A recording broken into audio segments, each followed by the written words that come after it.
कुंभकर्ण रावण से मिलने के लिए रावण के महल की ओर चला। कुंभकर्ण को उपस्थित देख दशमुख रावण तुरंत उठ करके खड़ा हो गया और बहुत हर्षित हुआ। लेकिन कुंभकर्ण रावण को बहुत अच्छा उपदेश दिया। अगर रावण कुंभकर्ण के उपदेश को मान लेता तो उसका मृत्यु नहीं हो सकता था, लंका बच जाता। कुंभकर्ण बहुत बड़ा धर्मात्मा था और रावण को बहुत उपदेश दिया। क्या कैसे उपदेश दिया और फिर क्या हुआ, यह देखने के लिए वीडियो के अंत तक बने रहें। महाबली कुंभकर्ण जब रावण के पास पहुंचा तो रावण हर्ष से बहुत ज़्यादा प्रसन्न हो गया और अपने पास बुला लिया। कुंभकर्ण ने सिंहासन पर बैठे हुए अपने भाई को चरणों में प्रणाम किया और रावण उससे बहुत ज़्यादा प्रसन्न हो गया। उसके बाद कुंभकर्ण आसन पर बैठा और कहने लगा, राजन, किस लिए तुमने मुझे आदर के साथ जगाया है? बताओ, यहाँ तुम्हें किससे भय प्राप्त हुआ है? कौन परलोक का पथिक होने वाला है?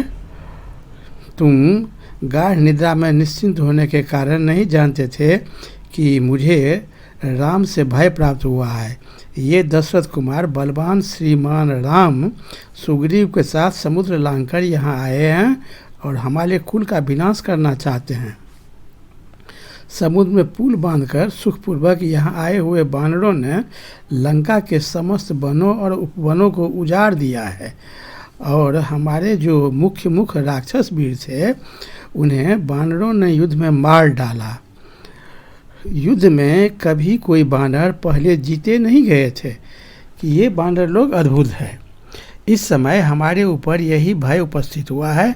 तुम इससे हमारी रक्षा करो और आज इन बानरों को नष्ट कर दो, इसीलिए हमने तुम्हें जगाया है। हमारा सारा खजाना खाली हो गया है। तुम इस लंकापुरी की रक्षा करो। अब यहाँ केवल बालक और वृद्ध ही शेष बचे हैं, बाकी सभी लोग मारे गए। आज से पहले कभी किसी भाई से मैंने ऐसी अनुनय विनय नहीं किया था जैसा आज तुमसे कर रहे हैं, क्योंकि समस्त प्राणियों में तुम्हारे समान बलवान मुझे दूसरा कोई नहीं दिखाई देता है। राक्षस राज रावण का विलाप सुनकर कुंभकर्ण ठहाका मारकर हंसने लगा और इस प्रकार बोला, भाई साहब, पहले विभीषण ने भी विचार करते समय हम लोगों ने जो दोष देखा था वही तुम्हें इस समय प्राप्त हुआ है। विभीषण और हम भी तुमको पहले ही बतलाए थे, तो तुम नहीं माना, उसका फल तुमको मिल रहा है, क्योंकि तुमने हितैषी पुरुषों और उनकी बातों पर विश्वास नहीं किया। तुम्हें शीघ्र ही अपने पाप कर्म का फल मिल गया।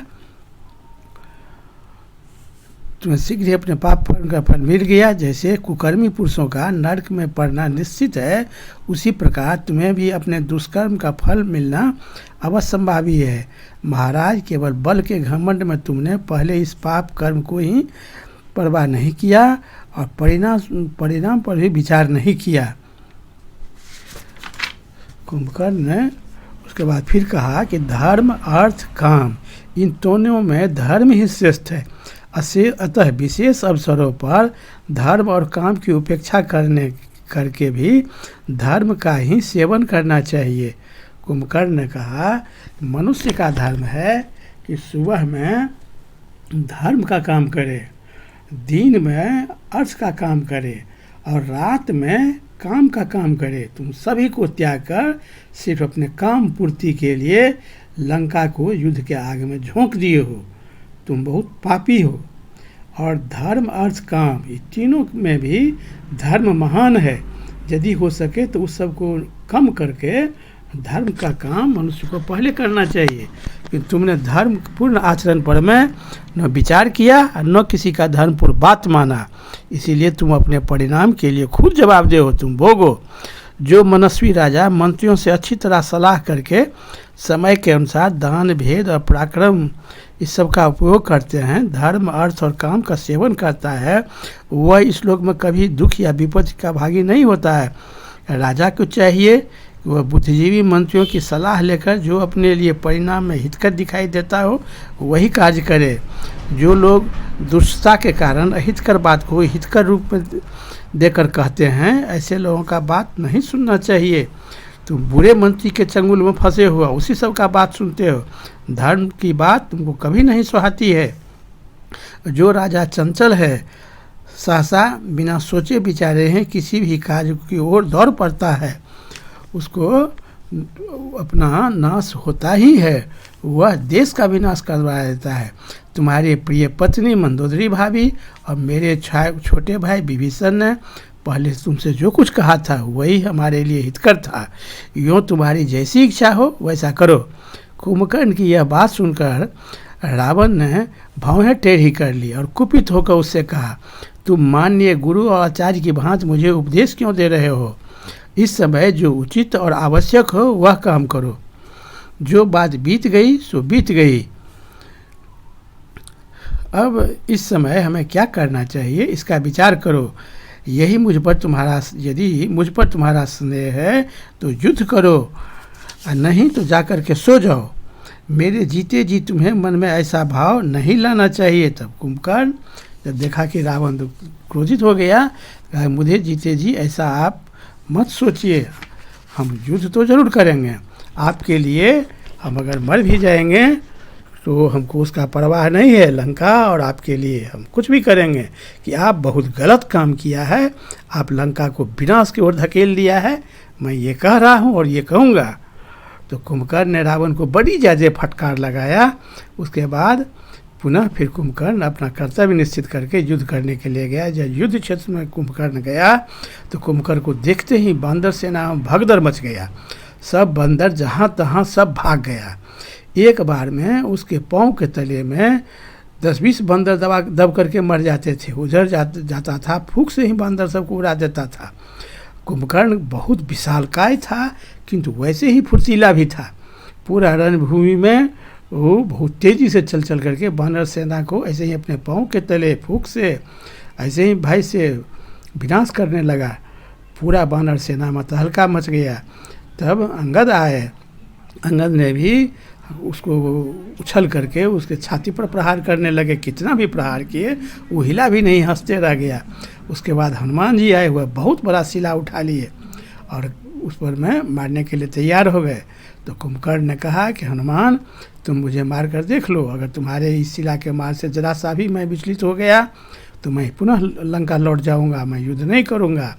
हनुमान जी सारा शक्ति लगाकर मारे। कुंभकर्ण को उससे कोई परवाह नहीं हुआ। अब वह एक फूंक में उस शिला को विलीन कर दिया हवा में। कुंभकर्ण बहुत बड़ा बलशाली था। उसके बाद लक्ष्मण जी आए। लक्ष्मण जी से कुंभकर्ण को युद्ध होने लगा। कुंभकर्ण ने भी एक से एक अस्त्र का प्रहार किया। लक्ष्मण जी सबको काटते चले गए।